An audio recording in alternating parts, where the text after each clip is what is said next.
सभी को नमस्कार। आज हम इस वीडियो में वैदिक परंपरा के अंतर्गत जो कारण की परिभाषा दी जाती है उसे हम देखेंगे। देखिए, कारण इस बड़ा ही एक सरल और ऐसा शब्द है जिससे सभी परिचित रहते हैं कि किसी भी कार्य को होने में जो सहायक होता है, साधक होता है, उसे हम कारण कहते हैं।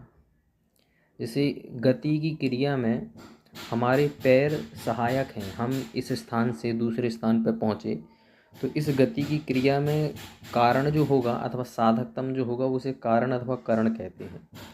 कारण और करण जैसे तो एक से ही शब्द प्रतीत होते हैं, परंतु कारण बहुत से हो सकते हैं। उन कारणों में जो साधकतमम होगा उसको करण संज्ञा प्राप्त होती है। ये विषय कारण और करण के विषय में है। अब अगर हम वैदिक दर्शनों में अथवा जो भारतीय दर्शन के अंतर्गत जो हमारे वैदिक दर्शन है उसमें भी न्याय दर्शन इस पे जिसने बहुत काम किया है, तो न्याय दर्शन ने कारण को परिभाषित करते समय उसकी जो परिभाषा दी वह तो हम जानेंगे ही, उसके भेदों को भी हम देखेंगे यहाँ पर। जैसे न्याय दर्शन में कारण 3 प्रकार का कहा गया है। कारण 3 प्रकार का है, जिसमें एक तो होता है आपका समवायी कारण, एक होता है असमवायी कारण और एक होता है निमित्त कारण। ये 3 प्रकार के कारण न्याय दर्शन में स्वीकार किए गए हैं। 3 कारण कौन कौन से? एक तो समवायी कारण, एक असमवायी कारण और एक निमित्त कारण। ये 3 कारण न्याय दर्शन में कहे गए हैं। अब ये तो कारण हैं, इन कारण की परिभाषा भी यहाँ हम देखेंगे, परंतु कारण किसे कहते हैं वो विचारणीय है।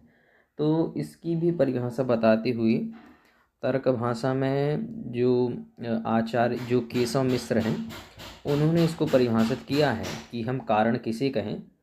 तो कारण के लिए उन्होंने कहा है यस्य कार्यात् पूर्व भावो नियतो अनन्यथा सिद्धश्च। यानी उसकी कंडीशन क्या है? तो कारण उसे कहते हैं जो कार्यात् पूर्व भाव हो, यानी कार्य से पूर्वभावी हो। कार्य से पूर्वभावी का मतलब कि कार्य, मान लीजिए 10 बजे घट का निर्माण हुआ, तो घट का पूर्वभावी होना चाहिए, यानी जो कारण है वो 10 बजे के पहले होना चाहिए। अगर कोई कार्य के बाद में कोई वस्तु उत्पन्न होती है तो वो कारण नहीं होगा। जैसे मान लीजिए इतिहास में कोई घटना आज घटी और फिर 10 साल बाद, 15 साल बाद, 20 साल बाद किसी व्यक्ति का जन्म हुआ, तो उस व्यक्ति को जो उसके होने के पूर्व में 15 साल पहले जो घटना हुई उसके प्रति उसको कारण नहीं माना जाएगा। बल्कि कंडीशन ये है, सबसे पहली 2 शर्तें हैं इसमें, जो अभी आपको मैंने केशव मिश्र जी की जो यहाँ पे चर्चा बताई कि उन्होंने जो कार्य की परिभाषा दी है और ये संपूर्ण न्याय में ही मान्य है। तो 2 शर्तें हैं इसकी। ये तो कार्यात् पूर्व भावो नियतो, एक तो ये शर्त है कि वो जो भी कारण होगा वो उसको कारण तभी कहा जा सकता है जब वो कार्य से पूर्वभावी हो। यानी कार्य अगर 10 बजे हो रहा है तो 10 बजे से पहले जिसकी सत्ता होगी उसे कारण कहा जाएगा। अब इसमें भी अतिव्याप्ति दोष आ जाता। ये दोष इसलिए आ जाता कि कार्य होने से पूर्व में तो बहुत से कारण होते हैं। अब जैसे मान लीजिए घट बना, तो घट बनने के पूर्व तो बहुत से कारण हैं। बनाने वाला जो कुंभकार है वह भी है, कुंभकार का पिता भी है ना, और मृदा भी है, सब कुछ है। लेकिन फिर भी ये सब पूर्व भावी तो हैं, लेकिन पूर्व भावी होना ही मात्र उसको कारणता सिद्ध नहीं करेगा, बल्कि कारणता सिद्ध करने के लिए एक और उसमें जो शर्त दी गई वो दी गई अनन्यथा सिद्ध। तो पूरी परिभाषा क्या बनेगी वो मैंने यहाँ पर लिखी नहीं है, परंतु आपको जो बोली है उसे आप याद रख सकते हैं कि यस्य कार्यात् पूर्व भावो नियतो अनन्यथा सिद्धश्च। ये परिभाषा है, यानी कार्य से पूर्व भावी होना चाहिए, है ना, और साथ ही साथ में वह अनन्यथा सिद्ध भी होना चाहिए, है ना।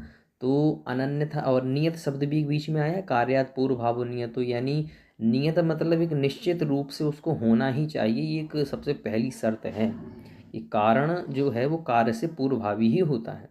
तो एक तो ये शर्त है, और दूसरा जो कहा अनन्यथा सिद्ध, यानी साथ ही साथ में वह अनन्यथा सिद्ध नहीं हो, है ना। शब्द क्या है, अनन्यथा सिद्धश्च। तो एक होता है अन्यथा सिद्ध और एक होता है अनन्यथा सिद्ध। तो अन्यथा का मतलब होता है उस कार्य से उसका कोई लेना देना नहीं है। एक ऐसे भी कारण होते, कारण तो नहीं कहेंगे उसको, लेकिन कोई भी ऐसी क्रिया है तो वस्तु है, तो वह कारण नहीं बनेगी। उसके लिए का अनन्यथा सिद्ध, ना अन्यथा सिद्ध इति अनन्यथा सिद्ध, यानी वो अन्यथा नहीं होना चाहिए, उसमें सहायक होना चाहिए। जैसे अब जैसे मैंने कहा कि घट बना 10 बजे, और 10 बजे से पहले मान लीजिए कि कुम्हार भी है और कुम्हार का पिता भी है। तो अब कुम्हार जो है, कुम्हार को तो कारण कहेंगे क्योंकि वो कार्य से पूर्वभावी है, यानी घट 10 बजे बना तो 10 बजे से पहले कुम्हार की सत्ता है।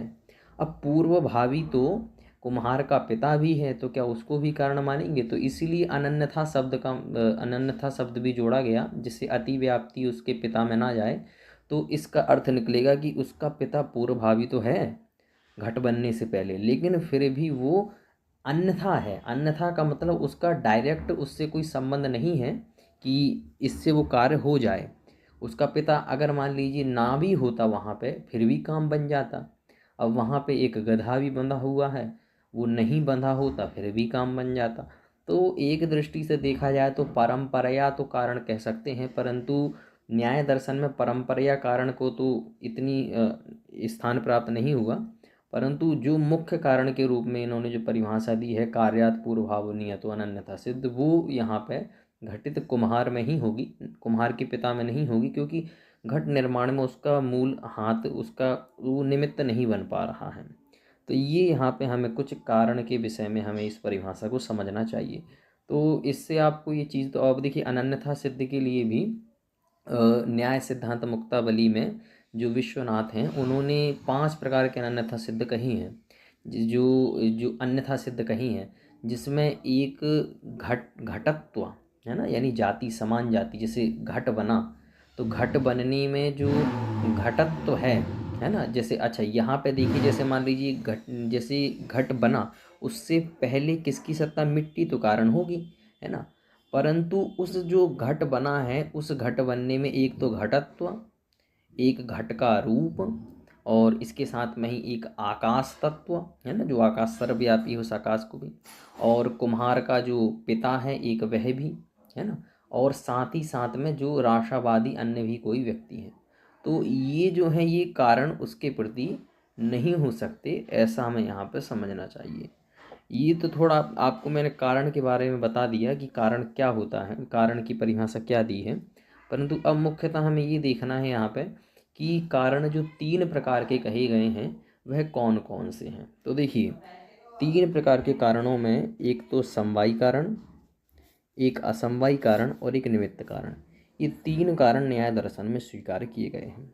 अब इन 3 कारणों में अगर हम विचार करें तो ये तीनों कारण में वो परिभाषा बैठेगी, जैसे जो अभी मैंने आपको कही थी, कार्यात पूर्वभाव नियतो और अनन्यथा सिद्ध। ये 2 जो कंडीशन है, ये सब कारण बैठेगी। चाहे वह समवायी कारण होगा, वह कारण भी कार्यात पूर्वभाव यानी कार्य से पूर्वभावी होगा और अन्यथा नहीं होगा। असमवायी कारण भी जो होगा वह भी कार्य से पूर्वभावी होगा और अन्यथा सिद्ध नहीं होगा। यानी कारण की परिभाषा तीनों कारणों में बैठेगी, तभी तो कारण बनेगा।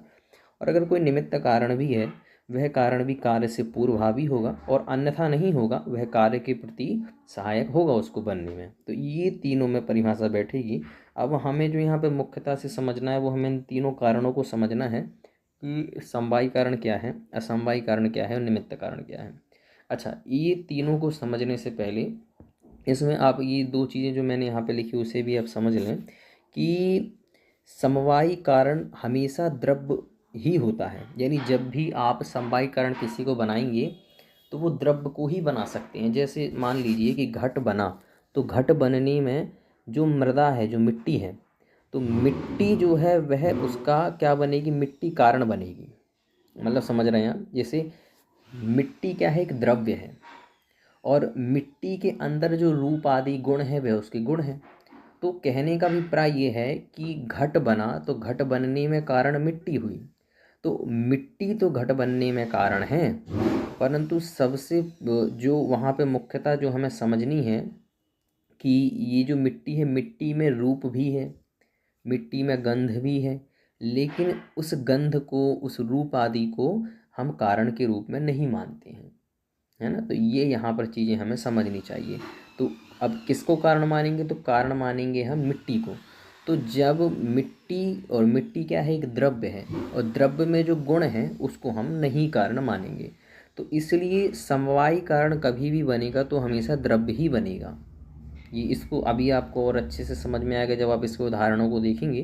तो यहाँ पे आपको इतना याद रखना है कि कभी भी हम किसी को कारण बनाएंगे, अगर हम किसी को भी समवायी कारण कहेंगे, तो हमेशा आप उसमें इन चीज़ों को देखिएगा, इस उदाहरण को, कि समवायी कारण हमेशा द्रव्य ही होगा। और दूसरी चीज़, असमवायी कारण जो है वो हमेशा गुण कर्म ही होते हैं। यानी जब भी समवायी कारण हम किसी को कहेंगे तो द्रव्य को ही कहेंगे, अथवा द्रव्य ही होता है जो समवायी कारण बने। और असमवायी कारण, द्रव्य में रहने वाले जो गुण हैं वह गुण अथवा कर्म वह असमवायी कारण बनते हैं। जैसे अब आपको उदाहरण, सरल सा उदाहरण मैं यहाँ पे देता हूँ। जैसे मिट्टी है, तो मिट्टी से घट बना, तो मिट्टी तो बनेगी समवायी कारण क्योंकि वो द्रव्य है, लेकिन मिट्टी में जो रूप है वो तो गुण है, तो वो बनेगा असमवायी कारण। अथवा उसमें जो जिस भी प्रकार का कर्म होगा, उत्क्षेपण अपक्षेपण आदि जो भी क्रियाएं होंगी वह सब कर्म, तो वह असमवायी कारण बनेगी। तो सबसे सरल बात यह है कि घट बना, घट बनने में कारण मृदा है, तो मृदा तो एक द्रव्य है, तो द्रव्य तो समवायी कारण बनेगी, लेकिन उस मृदा, उस द्रव्य में जो रहने वाला गुण है वो असमवायी कारण बनेगा। तो ये समवायी और असमवायी कारण आप समझ गए होंगे।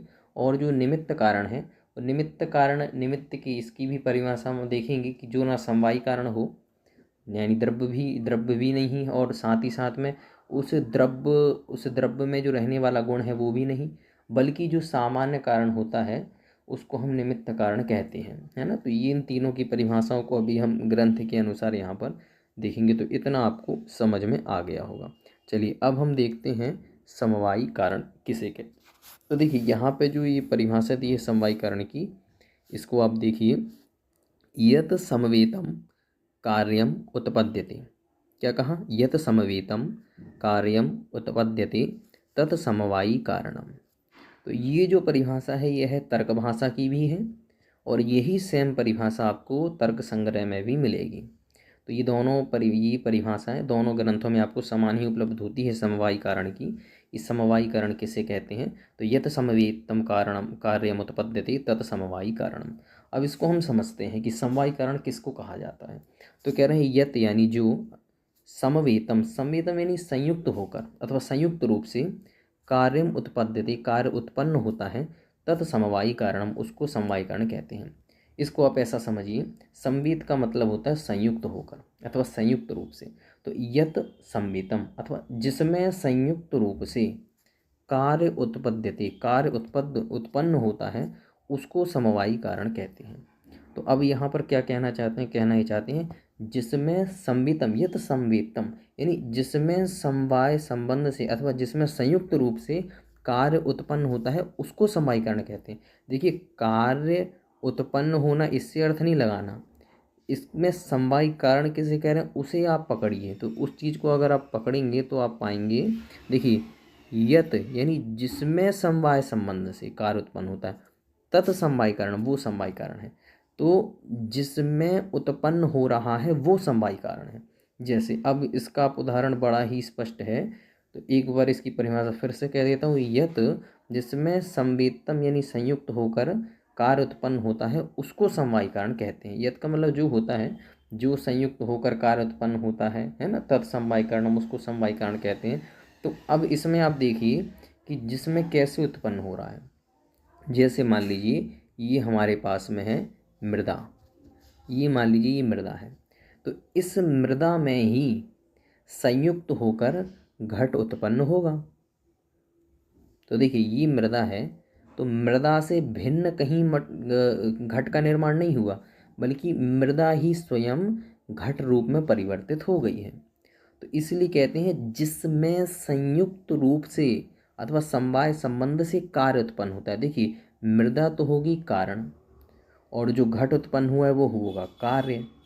तो कार्य जिस कारण में ही उत्पन्न होगा तो उसको समवायी कारण कहेंगे। देखिए कारण तो बहुत से हो सकते हैं, समवायी भी होगा, समवायी भी होगा, लेकिन जिसमें कार्य उत्पन्न हो रहा है, अथवा आप इसको ऐसा भी कह सकते हैं, जो कारण स्वयं कार्य रूप में परिवर्तित हो जाए। जैसे मिट्टी है, मृदा है, वह मृदा स्वयं ही घट रूप में परिवर्तित हो गई, तो जिसमें उत्पन्न हुआ है वो कारण है। तो इसलिए कहा ना, यत संवेत्तम कार्यम उत्पद्यते तत् समवायी कारणम। तो यत तत्, यत संवेत्तम कार्यम उत्पद्यते तत् समवायी कारणम, तो जिसमें संयुक्त होकर कार्य उत्पन्न होता है उसको समवायी कारण यहाँ पर कहा गया है। तो इसको आप बड़े ही अच्छे से समझ गए होंगे। तो मृदा में ही घट उत्पन्न होता है, इसलिए मृदा तो कारण होगी और जो घट है वह कार्य होगा। अब यहाँ पे मृदा क्या है, कारण है। अब कारण तो बहुत से हैं, समवायी, समवायी निमित्त, तो मृदा को कौन सा कारण मानेंगे, तो समवायी कारण मानेंगे, क्योंकि मृदा में ही वह घट उत्पन्न हो रहा है। असमवायी क्योंकि द्रव गुण होते हैं, है ना, ऐसा। ये आपको समझ में आया होगा। अब इसका उदाहरण भी आप देख लीजिए। जिस कारण में संयुक्त होकर कार्य उत्पन्न हो उसे हम क्या कहते हैं, समवायी कारण। जैसे इसका उदाहरण दिया है, यथा तंतवः पटस्य। तंतवः, तंतु यानी बहुवचन में कह दिया, तो तंतवः पटस्य, जैसे पट का जब निर्माण होता है कपड़े का, तो उस कपड़े के निर्माण में तंतु क्या होते हैं, तंतु कारण बनते हैं। क्योंकि तंतु आप समझ रहे होंगे, जैसे पट तो कपड़ा हुआ, परंतु जो तंतु आपने छोटे छोटे से रेसे देखे होंगे, तो उनमें ही धागे कह सकते हैं ना, तंतु यानी धागे, तो उन तंतुओं में ही कपड़ा उत्पन्न होता है। ऐसा नहीं कि तंतु आधा किलो रखे हुए हैं, मान लीजिए आधा आपके पास में जितने भी तंतु हैं और पट का निर्माण हुआ तो पट अलग से, नहीं नहीं, वो तंतु ही पट रूप में परिवर्तित हो जाएंगे। तो तंतु इसलिए कारण बनेंगे क्योंकि तंतु में ही पट उत्पन्न हो रहा है, इसलिए तंतवः पटस्य, इसलिए तंतुओं को पट का समवायी कारण कहा गया है। ये तो हुआ पहला। अच्छा, इसके साथ में ही अब ये क्यों हुआ, क्योंकि तंतु में कार्य उत्पन्न हो रहा है पट, इसलिए तंतु को समवायी कारण कहा। तंतु में जो रूप है उसको क्यों नहीं कहा, तो इसकी सबसे अच्छी परिभाषा यही है, क्योंकि तंतु में जो गुण हैं, क्योंकि जो तंतु का रूप है उसको कारण इसलिए नहीं कहा क्योंकि तंतु का रूप जो है वह गुण है, और गुण तो असमवायी कारण होते हैं। ऐसा इसको यहाँ पे हमें समझना है। एक तो ये भी उदाहरण है कि तंतु जो है वह पट का समवायी कारण है, अथवा मिट्टी जो है, मृदा जो है, वह घट का समवायी कारण है। अब इसमें एक और उदाहरण जो है वह है पटश्च स्वगत रूपादि। और पट भी जो है वह पट किसका कारण है, तो अपने स्वगत रूपादि का कारण बनता है। तो देखिए, जैसे तंतु में पट उत्पन्न हुआ, ऐसे ही पट में ही पट का स्वगत रूप भी उत्पन्न होता है। जैसे मेरे पास जो वस्त्र हैं, उस वस्त्र में जो रूप है वह रूप किस में उत्पन्न हुआ, तो पट में उत्पन्न हुआ। तो इसीलिए पट का पटश्च स्वगत रूपादि, इसलिए पट को समवायी कारण कहा जाता है अपने रूप का। जैसे तंतु को पट का समवायी कारण कहते हैं, वैसे ही पट को स्वगत रूप का समवायी कारण कहते हैं, क्योंकि तंतु में पट उत्पन्न होता है, मृदा में घट उत्पन्न होता है, और पट में उसके रूप उत्पन्न होते हैं। इसलिए जिसमें उत्पन्न हो रहा है वह कारण होगा, और जो उत्पन्न हो रहा है वह कार्य बनेगा। तो इसलिए इस समवायी कारण की परिभाषा बड़ी ही सरल है, ये आपको समझ में आ गई होगी। अब इसके बाद में तीन कारणों में हमने समवायी, असमवायी और निमित्त कारण को देखना है। तो समवायी को हमने देख लिया, अब हम देखते हैं असमवायी कारण। अब असमवायी कारण भी गुण और कर्म में ही होता है ना, तो इसको देखते हैं असमवायी कारण क्या है। तो देखिए, अब क्या कहा, यत समवायी कारणम प्रत्यासन्नम अवधृत सामर्थ्यम तद समवायी कारणम, यानी विच्छेद करेंगे तो तद असमवायी कारणम, है ना, ऐसा निकलेगा। तो असमवायी कारण किसे कहते हैं, तो अभी आपको पूर्व में बता दिया था। समवायी कारण हमेशा द्रव्य होता है, और द्रव्य में रहने वाले जो गुण हैं अथवा जो कर्म हैं वह असमवायी कारण बनते हैं। तो द्रव्य तो मृदा थी, तंतु थे, तो ये तो द्रव्य था। अब द्रव्य में जो रहने वाला गुण है वो क्या बनेगा, असमवायी कारण बनेगा। तो अब जैसे यहाँ पे पहले हम परिभाषा को देखते हैं, क्या है, यत समवायी कारण प्रत्यासन्नम, यानी जो समवायी कारण प्रत्यासन्नम यानी विद्यमान, प्रत्यासन्न का मतलब प्रति आसन्न, यानी जो उसमें रह रहा है ना, यानी जो समवायी कारण में रहे। और दूसरी कंडीशन अवधृत सामर्थ्यम। अवधृत सामर्थ्य का मतलब होता है कि धृत का मतलब होता है धारण करना, है ना, तो अवधृत सामर्थ्य का मतलब होता है कि कार्य को उत्पन्न करने की शक्ति हो उसमें, वैसा असमवाय कारण होगा। तो असमवायी कारण होने के लिए दो शर्तें आपको फॉलो करनी पड़ेंगी। सबसे पहले तो हम उसको समवायी कारण जब कहेंगे जब वो यत यानी जो समवायी कारण प्रत्यासन्नम, जो समवायी कारण में विद्यमान हो, पहली शर्त। दूसरा अवधृत सामर्थ्यम, और उसमें शक्ति होनी चाहिए कि वो कार्य को उत्पन्न कर सके, तब वह असमवायी कारण, तब वो असमवायी कारण कहलाएगा।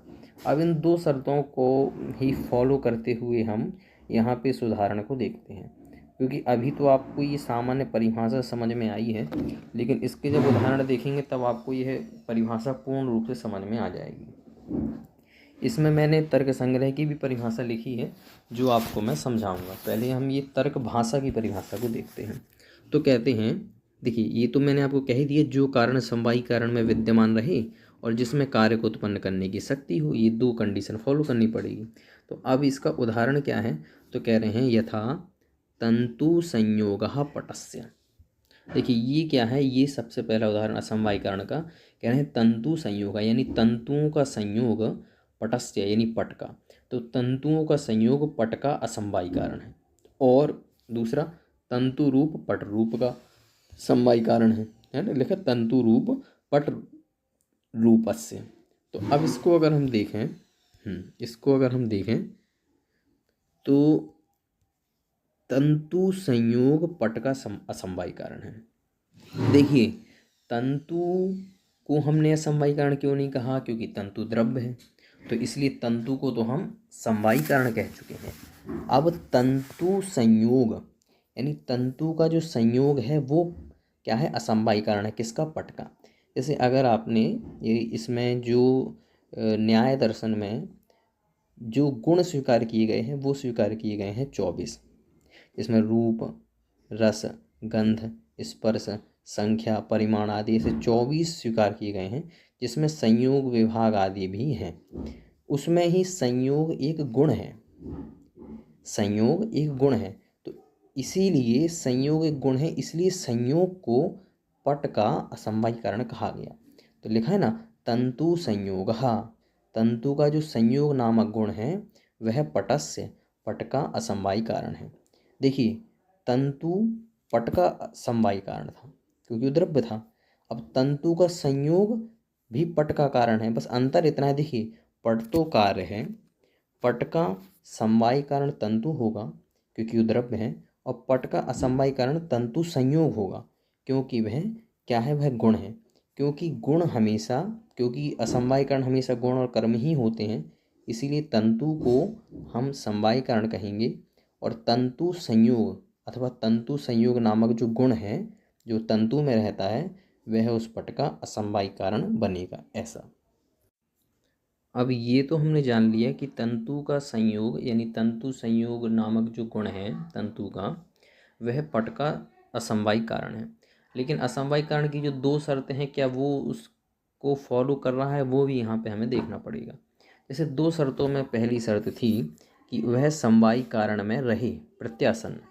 सबसे पहली शर्त तो ये है, कारण असमवायी कारण वो होगा जो समवायी कारण में प्रत्यासन्न रहे और अवधृत सामर्थ्यम और कार्य को उत्पन्न करने की शक्ति उसमें हो। तो अब ये दोनों चीज़ें इसमें देखेंगे। तो जैसे देखिए तंतु संयोग, तो संयोग एक गुण है, तो बताइए क्या ये संयोग नामक जो गुण है ये समवायी कारण में है कि नहीं। तो अब आपको समवायी कारण जानना पड़ेगा, समवायी कारण क्या है। तो अभी आपने पीछे देखा था समवायी कारण है तंतु, किसका, पट का। तो समवायी कारण तंतु है और पट उसका कार्य है। तो जो सबसे पहली शर्त थी कि असमवायी कारण वही होगा जो समवायी कारण में रहे।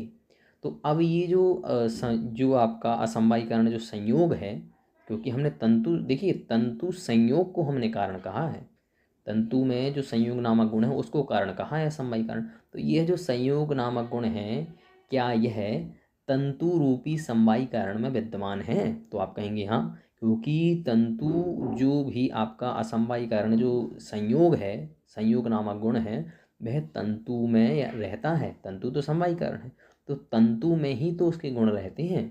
इसलिए सबसे पहली शर्त जो थी कि असमवायी कारण को समवायी कारण में रहना चाहिए। तो इसीलिए असमवायी कारण संयोग जो है वह समवायी कारण द्रव्य में यानी तंतु में रहता है। तो पहली शर्त तो इसकी फॉलो सही हुई। दूसरी जो शर्त थी वो शर्त थी अवधृत सामर्थ्य। अवधृत सामर्थ्य का मतलब इसको कार्य को उत्पन्न करने की शक्ति हो। तो अब जो तंतु है, तंतु समवायी कारण में जो असमवायी कारण जो संयोग रहता है, उस संयोग में शक्ति है कि वह कार्य को उत्पन्न कर सकता है। कैसे कर सकता है? अगर तंतुओं का संयोग ना हो तो बताइए फिर पट कैसे बनेगा, अथवा मृदा में संयोग ना हो तो फिर घट कैसे बनेगा। तो इसलिए संयोग जो है उसमें सामर्थ्य है कि वह कार्य पट को उत्पन्न कर सके। तो ये दोनों शर्तें इसने फॉलो की हैं। ये एक उदाहरण है। दूसरा उदाहरण भी हम समझ सकते हैं, तंतु रूप पट रूपस्य, यानी तंतु रूपम पट रूपस्य। तो तंतु रूप को पट रूप का कारण कहा गया है। अच्छा, इसको भी समझिए, ये कैसे है। तो देखिए, पट रूप जो है, अभी पिछले उदाहरण में हमने देखा था कि समवायी कारण में कि पट जो है वह स्वगत रूप का मतलब पट रूप का वह समवायी कारण बनता है। यहाँ पे अब असमवायी कारण की बात चल रही है। तो सबसे पहले ये देखना पड़ेगा कि क्या यह जो ये लक्षण है कि उसे समवायी कारण में रहना चाहिए, तभी वह समवायी कारण बनेगा। तो अब यहाँ पर भी हम इसको देखें। तो ये जो तंतु रूप है वह रूप एक गुण है। तो रूप एक गुण है तो उसे समवायी कारण में होना चाहिए। तो अब सबसे पहले हमें ये देखना पड़ेगा कि पट रूप का समवायी कारण क्या है। तो अभी आपने पिछले ये जो उदाहरण आपने देखा था वहाँ पे हमने पढ़ा था कि तंतु, जैसे आप, मैं इसको नीचे कर देता हूँ फिर से देख लीजिए इसको। जैसे यहाँ पे ये लिखा हुआ है कि ये जो पट है वो स्वगत रूप आदि का, देखिए ये लिखा है पटश्च स्वगत रूप आदि, यानी पट जो है अपने स्वगत आदि रूप का यानी पट रूप का वह समवायी कारण है। तो समवायी कारण कौन है? पट। तो अब हमें यही इस चीज़ को यहाँ पर सिद्ध करना है कि क्या इसमें दोनों शर्तें घटित हो रही हैं कि नहीं हो रही हैं, या फिर इसमें अव्याप्ति आदि दोष है। तो कहते हैं नहीं। तो कह रहे हैं सबसे पहला कि तंतु रूप जो है वह पट रूप का समवायी कारण है। तो पट रूप का समवायी कारण तंतु रूप है, हमें कोई समस्या नहीं है इसमें। अब बात ये पूछी जा रही है कि आपने कहा था कि वो समवायी कारण में प्रत्यासन रहे, उसको ये समवायी कारण कहेंगे। तो आप ये बताइए, तंतु रूप जो है क्या वह पट में विद्यमान है? तो अब क्योंकि पट समवायी कारण था, बात ये है कि पट जो है वह समवायी कारण था। अब जो रूप है तंतु रूप, क्या वह पट में है, समवायी कारण में है? क्योंकि समवायी कारण में रहना तो पहली शर्त ही है। तो आप कहेंगे कि नहीं, पट में समवायी का पट तो है परंतु पट समवायी कारण में तंतु रूप नहीं है। क्यों नहीं है? क्योंकि तंतु रूप तो तंतुओं में होगा। तो अब ये पहली जो शर्त थी वहाँ पे हम फेल हो रहे हैं। तो तंतु रूप को पट रूप का कारण नहीं कहना चाहिए। और जब वो इस प्रकार से नहीं होगा, जब वो समवायी कारण में नहीं रहेगा, फिर अगर वह तंतु रूप पट रूप को उत्पन्न करेगा भी, पट रूप का समवायी कारण बनेगा, असमवायी कारण बनेगा भी, फिर भी वो सब शर्त ही फॉलो नहीं हो रही है, तो हम उसको असमवायी कारण कैसे कहेंगे? तो इतना तो फिर भी हो सकता है कि तंतु रूप को हम कारण बना लें, फिर भी सामर्थ्य जो होगी कार्य को उत्पन्न करने की वह भी पट में ही होगी। तो अब यहाँ पे हम देखें कि इसको कैसे इन्होंने सिद्ध किया इस चीज़ को। अब देखिए, ये सामान्य परिभाषा तो आपको कहीं भी मिल जाती, परंतु इसके ऊपर जो कुछ जिज्ञासाएं हैं वो मैं आप जो तर्क भाषा से जो आई हैं वो मैं आपको यहाँ पे बता रहा हूँ, ताकि आप इसको सिद्ध भी कर सकें। ये तो आप याद कर लेंगे कि तंतु रूप पट रूप का असमवायी कारण है, क्योंकि तंतु रूप एक क्या है, गुण है, और गुण असमवायी कारण होते हैं। अब लेकिन तंतु रूप जो है वह पट में नहीं है, समवायी कारण में नहीं है। जब समवायी कारण में असमवायी कारण नहीं है तो उसको असमवायी कारण कहेंगे कैसे? तो अब इसको हम समझें। तब इन्होंने एक चीज़ यहाँ पे कही कि भाई देखिए, तंतु रूप को उत्पन्न करने में, तंतु रूप जो है कार्य हुआ, तंतु रूप का असमवायी कारण हुआ कौन? तंतु रूप। पट रूप का असमवायी कारण क्या हुआ? तंतु रूप। लेकिन तंतु रूप पट में नहीं होता जो समवायी कारण है, बल्कि वो तो समवायी कारण के भी समवायी कारण पट में रहता है। जब मान लीजिए, जैसे आपको मैं यहाँ पर लिख के बता देता हूँ, इसका क्रम बता देता हूँ। जैसे सबसे पहले है तंतु। अब मान लीजिए तंतु, अब तंतु समवायी कारण है, तंतु से उत्पन्न हुआ क्या? पट। ठीक है, ये हुआ पट। अब पट का, अब ये पट जो है, पट भी, पट में क्या उत्पन्न होगा, तो पट का स्वगत रूप, जिसको हम पट रूप कहेंगे, पट रूप।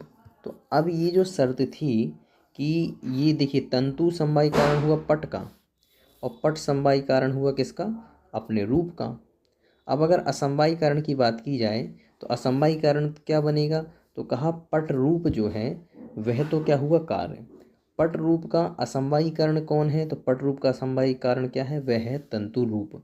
तो तंतु रूप को पट रूप का असमवायी कारण कैसे कह सकते हैं, क्योंकि पट रूप का असमवायी कारण उसे कहना चाहिए जो पट रूप के समवायी कारण में रहे। तो पट रूप का समवायी कारण क्या है, पट। अब पट में तंतु रूप नहीं रहता, समझिए, पट में तंतु रूप नहीं रहता।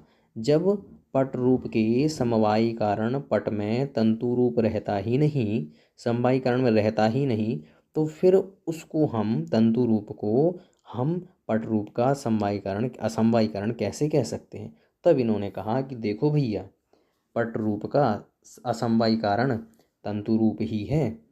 इसलिए है क्योंकि देखिए, क्रम देखिएगा, पट रूप का, पट रूप के समवायी कारण पट में तंतु रूप का रहना, अब वो नहीं रह रहा, परंतु पट रूप के असमवायी समवायी कारण में मान लिया कि तंतु रूप नहीं है, परंतु पट के भी समवायी कारण जो तंतु है उस तंतु में तो रह रहा है, तो इसलिए साक्षात रूप से तंतु रूप पट रूप का समवायी कारण नहीं हो रहा, लेकिन फिर भी परंपराया, परंपरा से समवायी कारण के भी समवायी कारण में, यानी तंतु रूप में, तंतु में तंतु रूप रहता है, इसलिए वह पट रूप का समवाय असमवायी कारण परंपरा हो जाएगा, साक्षात नहीं। तो इस प्रकार से आप इसको थोड़ा कॉन्सेप्ट इसको बैठा सकते हैं कि पट रूप का समवायी कारण पट है और पट का भी समवायी कारण तंतु है। मान लिया कि तंतु रूप पट में नहीं रहता, समवायी कारण में नहीं रहता पट रूप के, परंतु फिर भी पट के भी जो समवायी कारण तंतु है उसमें तो रहता है, इसलिए तंतु रूप को पट का समवायी कारण, इसलिए तंतु रूप को पट रूप का समवायी असमवायी कारण हम साक्षात ना माने, लेकिन परंपरा तो उसको हम मान ही सकते हैं। तो इस प्रकार से असमवायीकरण के आपने दोनों उदाहरणों को देख लिया। इसके बाद अब हम एक परिभाषा जो तर्क संग्रह में भी असमवायी कारण की आई है उसे भी यहाँ पर हम समझ लेते हैं। जैसे यहाँ पे जो परिभाषा दी है वह दी है, कार्येण कारणेन वा सह एकस्मिन्नर्थे समवेतम यत् कारणम तथा असमवायी कारणम। यानी अब यहाँ पर क्या क्या कहना चाहते हैं, कह रहे हैं कार्य के अथवा कारण के साथ, कहा है ना, कार्येण कारणेन वा, सह यानी साथ में, एकस्मिन्नर्थे, एकस्मिन्नर्थे मतलब एक ही अधिकरण में अथवा एक ही पदार्थ में जो समवेतम यानी समवाय संबंध से रहता है, उस कारण को, यत कारणम, उसको हम असमवायी कारण कहते हैं। जो कारण हो, यत यानी जो, उस कारण को हम असमवायी कारण कहते हैं। तो इसे भी आप थोड़ा समझिए, ये परिभाषा थोड़ी गूढ़ है, इसको अगर आप अच्छे से समझेंगे तो आपको स्पष्टता समझ में आ सकती है। तो देखिए क्या कह रहे हैं, अब इसमें दो चीज़ है, या तो कारण के साथ अथवा कार्य के साथ में। तो अब इसको समझने से पहले आपको इसको अलग अलग करके समझें। मान लीजिए अभी मैं यहाँ पे कारण का लोप कर देता हूँ, मान लीजिए कारण है, इसका मैंने लोप कर दिया। अब आपको केवल इसमें इतना दिख रहा है, कारेण सह एकस्मिन्नर्थे समवेतम यत कारणम तथा समवायी कारणम, ये आपको दिख रहा है।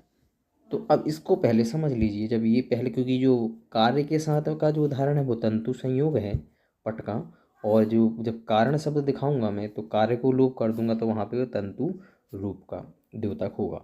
तो सबसे पहले क्या कहा, कार्येण सह, यानी कार्य के साथ में जो एकस्मिन् अर्थे यानी एक ही अधिकरण में, एकस्मिन् अर्थे संवेतम, एक ही अधिकरण में जो संवेद संबंध से रहे। एक ही अधिकरण का मतलब एक ही पदार्थ का मतलब, यानी द्रव्य की बात चल रही है, यानी समवायीकरण की बात चल रही है। तो एक द्रव्य में, यानी समवायीकरण जो हमने पीछे जाने हैं, जैसे तंतु समवायीकरण है अथवा पट समवायीकरण है, तो उसी की बात चल रही है। एकस्मिन् अर्थे संवेतम, एकस्मिन् अर्थे मतलब द्रव्य में ही जो संवेद संबंध से रहे, कार्य के साथ साथ जो कार्य हो रहा है, कार्य के साथ साथ वह समवायी कारण में भी संयुक्त रूप से रहता है जो कारण, उसको असमवायी कारण कहते हैं। अब इसको आप समझिए कि कैसे हम किसकी बात यहाँ पे कर रहे हैं। अब जैसे तंतु संयोग है, तो संयोग को पट का असमवायी कारण कैसे कहा जा रहा है। अब इसके लिए जो यहाँ पे सर देखिए परिभाषा जो तर्क भाषा की है और तर्क संग्रह की है, शाब्दिक रूप से उसमें भेद लग रहा है, लेकिन आर्थिक रूप से अर्थ की दृष्टि से उसमें कोई भी भेद नहीं है। दोनों परिभाषाएं एक सी ही हैं और दोनों का उदाहरण भी एक वही ही है। तो अब देखिए जैसे अब इसमें कहा कि कार्य के साथ में जो एकस्मिन् अर्थे संवेदम, यानी वह द्रव्य में भी संवेद संबंध से रहे, यानी समवायी कारण में भी रहे, उसे असमवायी कारण कहते हैं।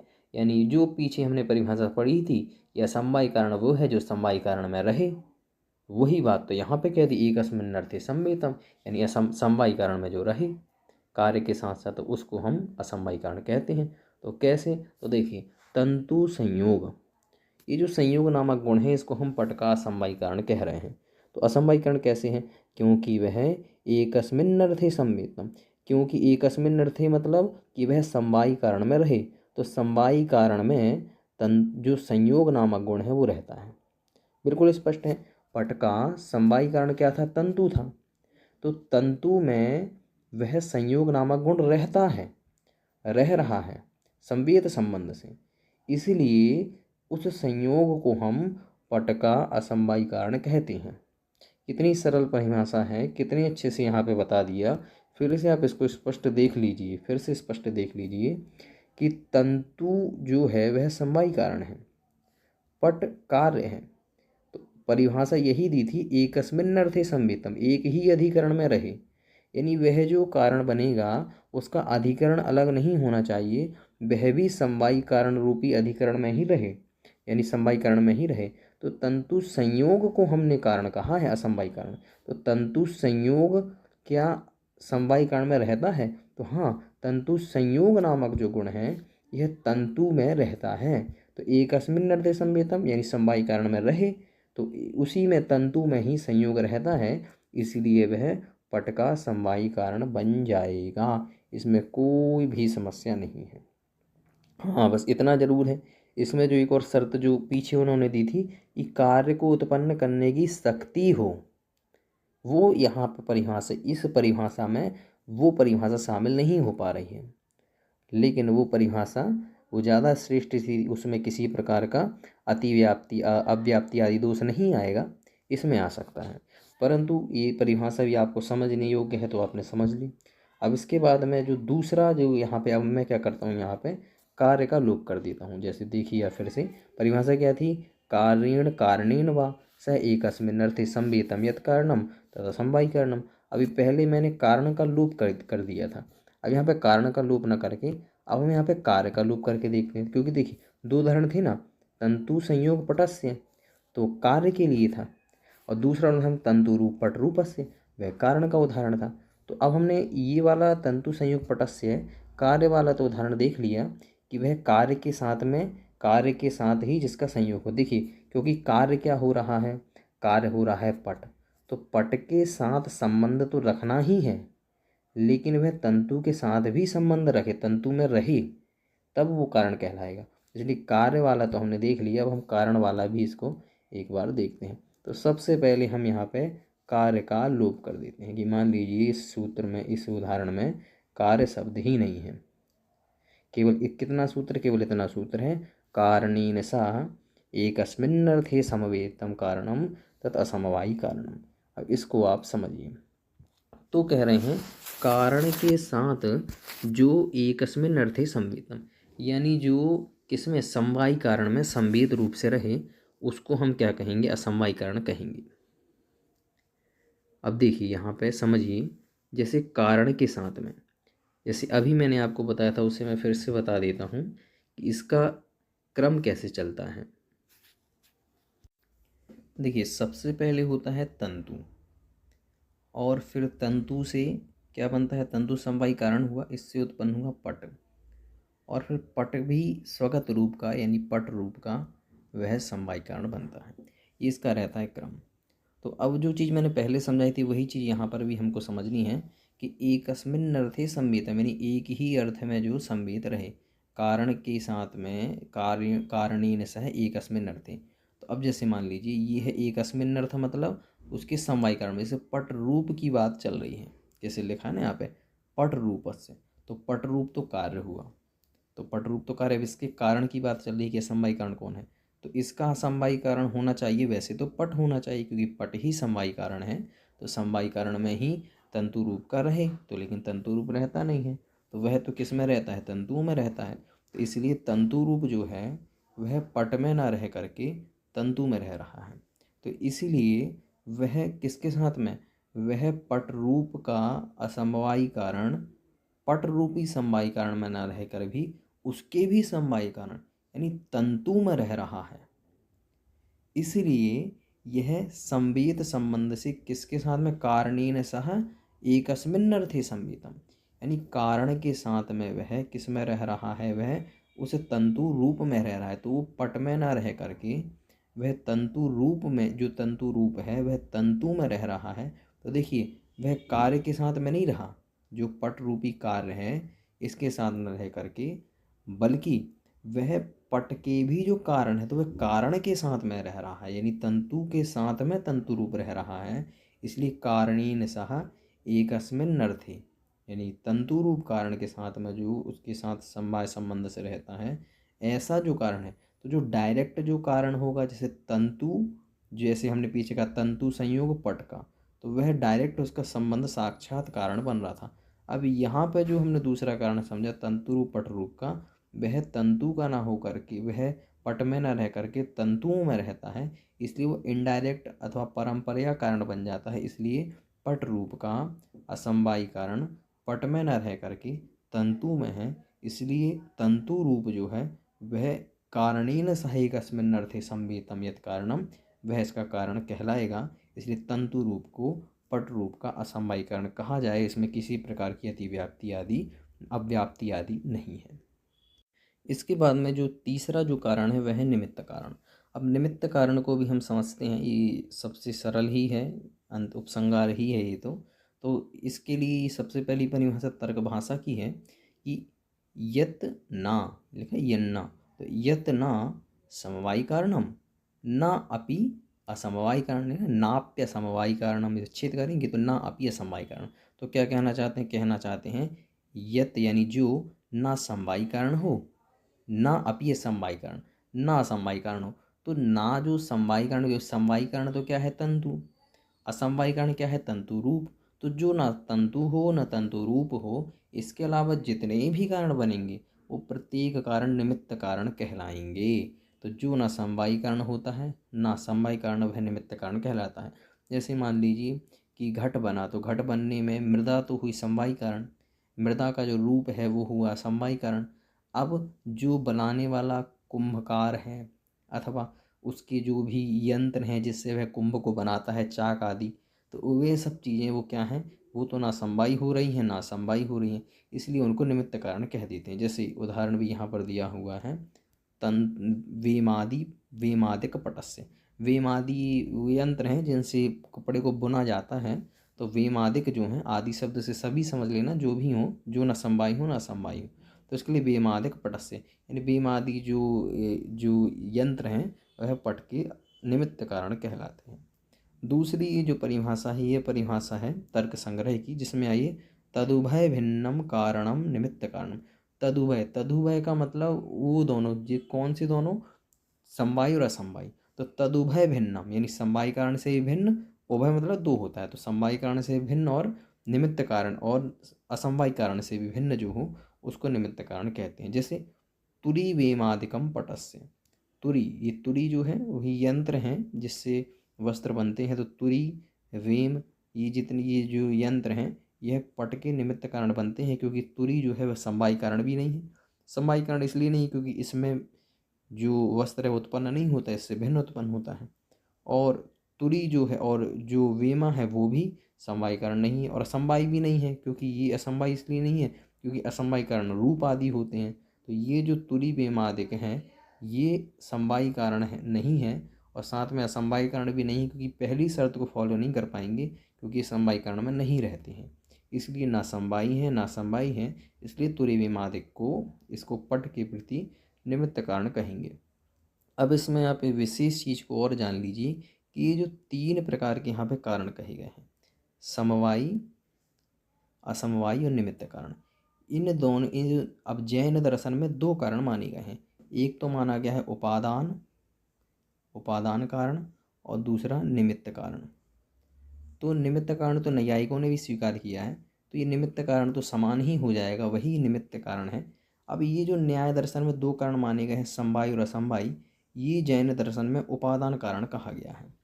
यानी जिसको समवायी कारण कह रहे हैं नैयायिक लोग और रूप को असमवायी कारण कह रहे हैं, उसको जैन दर्शन में उपादान कारण रूप से कहा गया है। तो नाम का मात्र अंतर है और इसके अलावा परिभाषा वही है, बस अंतर इतना है कि कुछ सैद्धांतिक अंतर है कि नैयायिकों के यहाँ द्रव्य और गुण जो होते हैं वह समकालवर्ती नहीं होते हैं और वह अलग से उत्पन्न होते हैं, उनके स्वाभाविक रूप से नहीं होते हैं।